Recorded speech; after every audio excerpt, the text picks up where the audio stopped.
দণ্ডায়মান থাকে, আমার আল্লাহ বলেন সে একজন জান্নাতি। সুবহানাল্লাহ বলেন।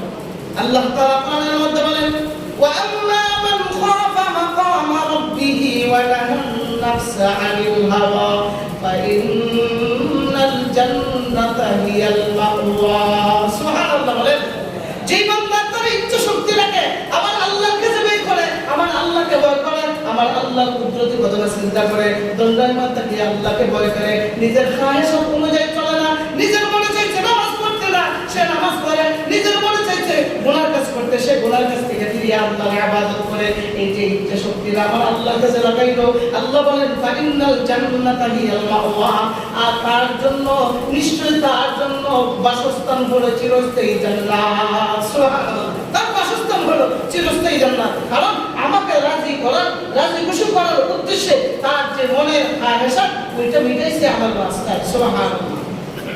কোন বান্দা এই খায়েশাতটা যদি আল্লাহর রাস্তায় মিটায়, কোন বান্দা যদি আল্লাহর রাস্তায় যদি তার ইচ্ছা শক্তিটা মিটায়, সে যদিও নগণ্য হয়, একদম জঘন্য হয়, যদিও ওই মানুষটা একদম মেতর হয়, একজন মানুষ যদি ব্যাংক চালক হয়, সাধারণ মাটি কাটরা হয়, ওই বান্দা ইবাদত করার কারণে ওই বান্দা আবেদ ব্যক্তি হিসেবে আল্লাহর দরবারে দাঁড়ায়। সুবহানাল্লাহ। আর আবেদ ব্যক্তি হইতে গেলে মুফতি হওয়া লাগে না, মুহাদ্দিস হওয়া লাগে না, আলেম হওয়া লাগে না, একজন সাধারণ মানুষও আবেদ হইতে পারে। যখন বান্দা ইবাদতের আমলের চাকা চালু করে দেয়, আল্লাহর কাছে সে সান্নিধ্য অর্জন করে ফেলে, তখন আবেদ ব্যক্তি হিসেবে আল্লাহর দরবারে কবুলিয়ত অর্জন করে। সুবহানাল্লাহ। আবেদ ব্যক্তির দাম অনেক বেশি। আল্লামা ইমাম জাওজি রাহমাতুল্লাহি আলাইহি উনি বর্ণনা করেন যে আল্লাহর এক বান্দা, যে আমার যুগের মধ্যে আল্লাহর এক ওলি ইমাম আবু আব্দুল্লাহ রাহমাতুল্লাহি আলাইহি, উনি এক জায়গার মধ্যে ইমামতি করতেন। ওনার এক মহল্লার মধ্যে এক আবেদ ব্যক্তির আগমন ঘটেছে। ওই আবেদ প্রত্যেকদিন নামাজে আসে, নামাজ পড়ে, নিজে একটা হুজরা বানাইছে, ওই হুজরা খানার ভিতরে সে ইবাদত করে, প্রত্যেকদিন ইবাদত করে, ইবাদত করিয়া প্রত্যেকদিন নামাজ আসে, নামাজ আসিয়া আবার নামাজ পড়িয়া আবার চলে যায়। একদিন ওই আবু আব্দুল্লাহ রাহমাতুল্লাহি আলাইহির কাছে আসছে ওই আবেদ ব্যক্তি। ওনার নাম হলো শেখ হাজ্জাজ আবেদ রাহমাতুল্লাহি আলাইহি। উনি আবু আব্দুল্লাহ রাহমাতুল্লাহি আলাইহির কাছে আয়েশা বলতেছে, ও ভাই আব্দুল্লাহ, তোমার যে পরিচিত যে কোরআন শরীফটা আছে, কোরআন শরীফটা আমাকে এক বেলার জন্য হাদিয়া দাও। সুবহানাল্লাহ বলেন। তোমার ওই কোরআন শরীফটা আমাকে এক বেলার জন্য দাও। আবু আব্দুল্লাহ বলেন, সে তো ভালো জিনিসই চাইছে, তো কোরআন শরীফ দিলে তার কোনো অসুবিধা নাই। আবু আব্দুল্লাহ তার পরিচিত যে প্রত্যেকদিন যে ইবাদত করে, প্রত্যেকদিন যে কোরআন তেলাওয়াত করে, কোরআন শরীফটা তাকে দিল, নেও তুমি পড়ো। জোহরের আগে কোরআন শরীফটা নিয়ে তার হুজরাখানার ভিতরে বসিয়া যখন কোরআন তেলাওয়াত শুরু করে দিয়েছে, জোহরের আযান হয়ে গেছে। আযান হওয়ার পর সবাই নামাজে আসছে, কিন্তু ওই আবেদ ব্যক্তি আসে না, অর্থাৎ হাজ্জাজ আবেদ রাহমাতুল্লাহি আলাইহি আসে না। আবু আব্দুল্লাহ রাহমাতুল্লাহি আলাইহি বলেন, কি ব্যাপার, প্রত্যেকদিন সে তো নামাজ আসে, কিন্তু আজকে তো নামাজ আসে না। মনে হয় সে কোন সময় আছে, মনে হয় আসরের সময় আসবে, আসরের সময় আসে না। তিনি চিন্তিত হয়ে গেছে, মনে হয় মাগরিবের সময় আসবে, মাগরিবের সময় আসে না। কি ব্যাপার, কোনো সমস্যা হইল নাকি? আচ্ছা দেখা যাক, এশার পর্যন্ত অপেক্ষা করি। এশারের নামাজের সময় উপস্থিত হয়েছে, নামাজ পড়ছে, কিন্তু ওই আবেদ ব্যক্তি আসে না। আবু আব্দুল্লাহ রাহমাতুল্লাহি আলাইহি নামাজ পড়িয়া তার হুজরাখানার ভিতরের মধ্যে যায়। ইয়া হুজরাখানার দরজার মধ্যে যখন আওয়াজ দেয়, ওই আল্লাহ ওলি ওই আবেদ ব্যক্তি আর জবাব দেয় না, একদম নিরস্তব্ধ হয়ে আছে। ওই আবু আব্দুল্লাহ রাহমাতুল্লাহি আলাইহি হাজ্জাজ ইবনে আবেদ রাহমাতুল্লাহি আলাইহি, হাজ্জাজ আবেদ রাহমাতুল্লাহি আলাইহি দরজাটা পাক করলো। পাক করিয়া দেখে কোরআন শরীফটা তার বুকের মধ্যে নিয়া, যেমনি ভাবে তার সন্তানটা, যেমনি ভাবে একজন মা তার সন্তানকে বুকের মধ্যে নিয়ে জড়ায় রাতের বেলা ঘুমায় যায়, ওই রকম ভাবে কোরআন শরীফটা তার বুকের মধ্যে নিয়ে জড়াইয়া সে ঘুমিয়ে আছে। সুবহানাল্লাহ। আবু আব্দুল্লাহ রাহমাতুল্লাহি আলাইহি দরজা পাক করিয়া যখন গিয়া তাকে ডাক দেয় তো ওই আবু আব্দুল্লাহ ডাক দেওয়ার পরে হাজ্জাজ এবং আবেদ রাহমাতুল্লাহি আলাইহি আর ঘুম থেকে উঠে না। সুবহানাল্লাহ। বারবার ডাকার চেষ্টা করে, উঠেন ও ভাই উঠেন, কিন্তু উনি তার উঠে না। বুকের মধ্যে মাথা দিয়ে দেখে ওই বান্দা দুনিয়াতে নাই। সুবহানাল্লাহ। আবু আব্দুল্লাহ রাহমাতুল্লাহি আলাইহি উনি দেখে অবাক হয়ে গেলেন, এমন মৃত্যু আমার জিন্দেগিতে কোনোদিন দেখি নাই। ঘুমিয়ে আছে, কোরআন পড়তে পড়তে ঘুমিয়ে গেছে, আবার ওই কোরআনটা তার বুকের মধ্যে মধ্যে নিয়ে আসে মারা গেছে। সুবহানাল্লাহ। উনি তো দেখে একদম প্রতিষ্ঠ হয়ে গেলেন। এখন তার মুখটা এত বড় ভালো, কোরআন পড়তে পড়তে মারা গেছে, আবার কোরআন তার বুকের মধ্যে রেখে দিয়েছে। এখন বলে এত রাত্রে আমি তাকে একা একা কি করে দাফন কাফন করবো, গোসল করাইবো, কেমনি কি করি? উনি চিন্তায় পড়ে গেলেন কি করবেন। তিনি এই কাঠের মধ্যে একটা সাইড দিয়ে কিনার দিয়ে ওনাকে একটু আজায়া সুন্দর করে উত্তর সিরানা করে রেখে দিয়েছে। যে ওনার নিয়ত হলো ফজরের সময় যে মুসল্লিরা আসবে সবাইকে নিয়ে ওনাকে গোসল করাইয়া তো আল্লাহ রহমতে ইনশাআল্লাহ সুন্দরভাবে দাফন কাফন করবো করিয়া ওনার লাশের পাশে উনি বসে আছেন। বসে থাকা অবস্থায় উনি চিন্তা করতেছেন, তা তো বুঝলাম, কিন্তু কাপড়ের কাপড় কোথা থেকে দেবো? কাপড়ের কাপড় তো আনতে পারবো না, কি করা যায়? আমার ঘরে একামের কাপড় আছে, ওই কাপড় দিয়ে তাকে দাফন করে দিব। মনে মনে ওই চিন্তা করতেছে, আল্লাহু আকবার, আল্লাহু আকবার। চিন্তা করা মাত্রই এমনি থেকে তার পিছন থেকে বড় করে একটা শব্দ হয়েছে। সুবহানাল্লাহ বলে শব্দ হয়েছে। উনি গান ঘুরিয়ে তাকাইলেন, তাকায় দেখে সাদা ঝলমল করে সাদা দুইটা এহরামের কাপড় কে যেন প্যাকেজিং করে তার লাশের পাশে রেখে দিয়েছে। সুবহানাল্লাহ। উনি বলেন যে তার কাপড়ের দিকে তাকায় দেখি কাপড়গুলো ঝলমল করতেছে, আর কাপড়ের কাপড় থেকে সুন্দর সুর, জান্নাতি সুর গান বের করতেছে। সুবহানাল্লাহ। উনি অবাক হয়ে গেলেন, আবার ভয় হইতেছে কে কাপড়টা রাখলো। উনি আর কোনো কিছু না বলে কাপড়টা ওই জায়গায় রেখে মসজিদে চলে গেছে। ফজরের আযান দিয়া জামাতে যখন দাঁড়াইয়া ফজরের আযানে মুসল্লি তেমন বেশি হয় না, জামাতে যখন দাঁড়াইয়া নামাজ শেষ করিয়া সালাম ফিরে দেখে পুরো মসজিদ ভর্তি মুসল্লি। সুবহানাল্লাহ। অবাক হয়ে গেছে যে আমার তো এক কাতার মুসল্লি হয় অথবা দেড় কাতার মুসল্লি হয়, কিন্তু দেখা যায় পুরো মসজিদ ভরপুর হয়ে গেছে। দাঁড়ায় ও ভাই আপনারা খাড়া, এমনি দেখা যায় ওই জায়গার মধ্যে সবচেয়ে বড় বড় বুজুর্গানের দিনদেরকে দেখা যায়। সুবহানাল্লাহ।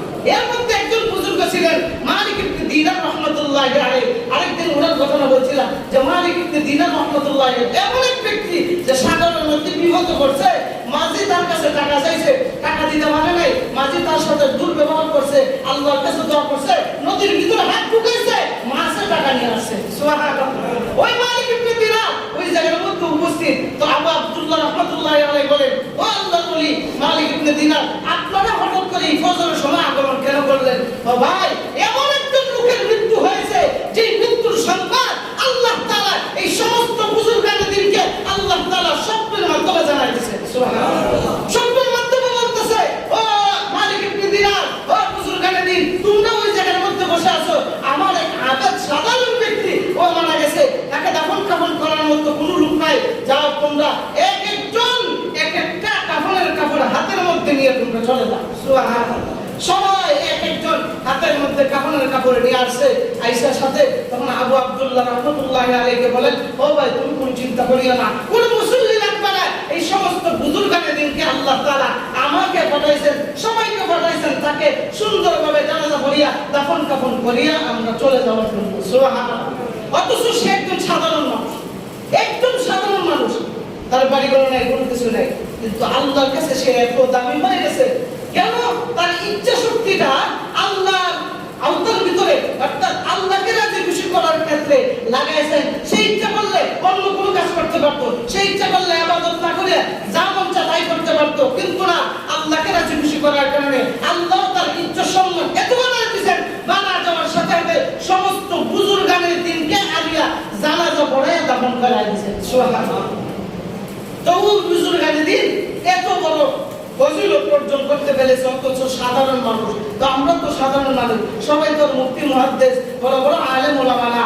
আর আবেদ ব্যক্তি হইতে গেলে আলেম ওলামা প্রয়োজন হয় না, নিজেই ইবাদত করে আল্লাহর সান্নিধ্য অর্জন করা যায়। এই জন্য বলছিলাম দুই ধরনের মাখলুক আল্লাহ সৃষ্টি করেছেন। এক নম্বর মাখলুক হলো যে তাদেরকে ইচ্ছা শক্তি দেন নাই, তারা হলো ফেরেশতা, তারা হলো চন্দ্র, তারা হলো সূর্য, তারা হলো এই যে গাছপালা তরুণতা যা কিছু আছে, এগুলোকে আল্লাহ ইচ্ছা শক্তি দেয় নাই। আল্লাহ প্রদত্ত যে আইন দিয়েছে ওই আইনের ভিতরে তারা আছে, ইচ্ছা করলে কোথাও যেতে পারে না। আরেক ধরনের মাখলুক হলো মানুষ এবং গরু ছাগল যা কিছু আছে, এগুলোকে আল্লাহ ইচ্ছা শক্তি দিয়েছেন। এই জন্য ইচ্ছা শক্তির ভিতরে তাকিয়া যদি কেউ আমল করে, ওই আমল করতে গিয়ে যদি কোনো ভুল হয়ে যায়, আল্লাহ ওই ভুলকে ক্ষমা করে দেন। সুবহানাল্লাহ। অর্থাৎ একজন মানুষ নামাজ পড়বে, তার ফুল নিয়ত ইনশাআল্লাহ আমি ফজরের নামাজটা পড়বো, ওইরা এই চিন্তা করে ঘুমাইছে, কিন্তু দেখা যায় ফজর নামাজের সময় তার ঘুম ভাঙে না। এমন হয় না? এমন হয় কিনা? আমরা ফুল নিয়ত করে ঘুমাইছি, কিন্তু ওইটা হঠাৎ করে দেখে সূর্য উদয় হয়ে গেছে, কি করবো এখন? চিন্তায় পড়ে যায়। এই যে আপনি ফুল নিয়ত খাস দিলে যখন ঘুমায় গেছে, এই ঘুমায় থাকা অবস্থায় যে আপনার একটা নিয়ত ছিল, নিয়ত অনুযায়ী আল্লাহ তাআলা আপনাকে ফুল ইবাদতের আল্লাহ তাআলা এই বরকত আল্লাহ দান করবে। সুবহানাল্লাহ। তবে পরবর্তীতে এটা কাজা আদায় করতে হবে। আল্লাহ নবী সাল্লাল্লাহু আলাইহি ওয়াসাল্লাম একদিন যুদ্ধের ময়দান থেকে মদিনার দিকে রওনা করছেন। মদিনার দিকে রওনা করার অবস্থায় আল্লাহ রাসূল সাল্লাল্লাহু আলাইহি ওয়াসাল্লাম সমস্ত সাহাবায়ে কেরামকে বলতেছেন, হে সাহাবায়ে কেরাম, যারা ক্লান্ত সাহাবী আছো, আমরা এই জায়গার মধ্যে বিশ্রাম নেব, তোমরা এক কাজ করো, ওই জায়গার মধ্যে বিশ্রাম নাও। এরপরে আমরা সবাই মিলিয়া ফজরের সময় উঠিয়া সবাই একসাথে সারিবদ্ধ হইয়া জামাতের সাথে নামাজ আদায় করিয়া আবার মদিনার দিকে রওনা করব। আল্লাহু আকবার। আল্লাহ পাক রব্বুল আলামিনের প্যারা হাবিব সমস্ত সাহাবায়ে কেরামকে নিয়ে যখন ঘুমিয়ে পড়বেন, তখন বললেন, তা তো ঠিক আছে, আমরা তো সবাই ক্লান্ত, কিন্তু যদি কেউ ফজর নামাজ তা পড়তে পারি, একজন তো জায়গা উঠানো লাগবে। এলাম হিসেবে একজনকে ডাকাইতে চাই, কে ডাকাইবা? এমনি আল্লাহ রাসূল বলেন, আইনা বিলাল, আমার বিলাল কোথায়? সুবহানাল্লাহ। আর বিলাল তো আজীবনের জন্য আল্লাহ পাক রব্বুল আলামিন বিলালকে মসজিদের এলামের গলি বানায় দিয়েছে। সুবহানাল্লাহ। কারণ বিলাল আজীবনই মানুষকে আল্লাহু আকবারের ধ্বনি দিয়ে ঘুম থেকে জাগিয়েছে। সুবহানাল্লাহ। বিলাল যখন মদিনার গলিতে গলিতে যখন ঘোরাফেরা করতো, যখন নামাজের আগে, অর্থাৎ ফজর নামাজের আগে যখন সময় হয়ে যেত, তখন রাস্তা দিয়ে আটবার বলতো, আসসালাতু খায়রুম মিনান নাওম, আসসালাতু খায়রুম মিনান নাওম, আসসালাতু খায়রুম মিনান নাওম। আল্লাহু আকবার। এই বিলাল রাদিয়াল্লাহু তাআলা এই ধ্বনি শুনিয়া আল্লাহ তাআলা রাসূলকে বলেন, ও বন্ধু, বিলালকে এমন এক মধুর ধ্বনি দিয়া আমার বান্দাদেরকে ঘুম থেকে জাগাইতেছে।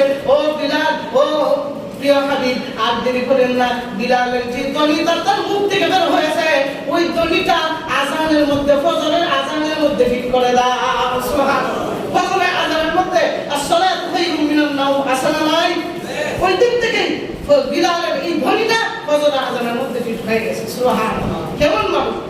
হযরত বিলালকে দান করেন, তুমি সারা রাত পাহারা দিও, তুমি হইলে আমরা এলাম, তুমি ফজরের সময় হলে সবাই রেডাইকা তোমরা, ইয়া রাসূলুল্লাহ, ঠিক আছে, আপনারা ঘুমিয়ে যান। আল্লাহু আকবার। সবাই যখন ঘুমিয়ে গেছে, হযরত বিলালও ঘুমিয়ে গেছে। সুবহানাল্লাহ বলেন। একটা অন্তঃশরীর তো যেমন মানুষ ঘুমিয়ে যাইব, হযরত বিলালও ঘুমিয়ে গেছে। এখন কি করবে? ফজরের নামাজ শেষ, ফজরের নামাজের সময় শেষ, সূর্য উদিত হয়ে গেছে। হযরত আবু বকর ঘুম থেকে একটু ছায়া দেখে বড় হয়ে গেছে, এটি কয় সর্বনাশ, বড় হয়ে গেছে, ফজরের সময় হয়ে গেছে। এখন রাসূলকে তো ডাক দিব, আমার কলিজা তার কুলাইলা, যদি কোনো ক্রিয়াতুর হয়ে যায়, আল্লাহ রাসূলকে ডাক দিতে গিয়া আমি ডাক দিব না, উনিও ঘুমাই গেছে। সুবহানাল্লাহ বলেন। উনি ঘুমাই গেছে। আর হযরত উমর নরম না গরম? আর আসতে বলে নরম না গরম? হযরত উমর খালি বলে, ইন্না লিল্লাহি ওয়া ইন্না ইলাইহি রাজিউন। আরে কি হলো রে? সূর্য উদিত হয়ে গেছে, ফাজল তো বিলাল তুই না আসল না। সুবহানাল্লাহ। হযরত উমরের রাগে রাগান্বিত হয়ে গেছে, আর ধমক দিতেছে, হে বিলাল, তুমি কাজটা করলা কি? আল্লাহ রাসূল তোমাকে বলছে যে তুমি সারা রাত দাঁড়াইয়া আমাদেরকে পাহারা দিতা, ফজরের সময় ডাক দিতা, সবাই একসাথে সারিবদ্ধ হয়ে নামাজ আদায় করব, তুমি কাজটা করলা কি? আল্লাহ রাসূল উমরের ধমক শুনিয়া আল্লাহ রাসূলের ঘুম ভাঙিয়েছে। সুবহানাল্লাহ। আল্লাহ রাসূল বলেন, ও উমর, বিলালকে ধমক দিও না, বিলালকে ধমক দিও না, যিনি ঘুম পাড়াইবেন তিনি আমাদেরকে পাড়াই দিয়েছেন। সুবহানাল্লাহ। কারণ আল্লাহ রাসূল এটাই বুঝাইতে চাইতেছেন, আমরা জিহাদের মধ্যে এত কষ্ট করি, ক্লান্ত অবলম্বন করিয়া আমরা এই জায়গার মধ্যে ক্লান্তিতা দূর করার জন্য আমরা ফুল নিয়ত ছিল ফজর নামাজ পড়ব, কিন্তু ক্লান্তির কারণে ঘুম এসে গেছে। ওইটা আল্লাহ দেখবেন। আমাদের ইচ্ছা শক্তি ছিল নামাজ পড়তে, কিন্তু ইচ্ছা শক্তি আল্লাহর কাছে লাগাইতে গিয়া ভুল হয়ে গেছে, এটা আল্লাহ ক্ষমা করে দিবেন। সুবহানাল্লাহ। এই জন্য ইচ্ছা শক্তিগুলা আল্লাহর কাছে লাগানোর জন্য আমাদের চেষ্টা করা। আল্লাহ পাক রব্বুল আলামিন আমাদেরকে আমাদের এই ইচ্ছা শক্তিগুলা আল্লাহর আওতার ভিতরে রাখার তৌফিক দান করুন। আমিন। ওয়া আখিরু দাওয়ানা আলহামদুলিল্লাহি রাব্বিল আলামিন।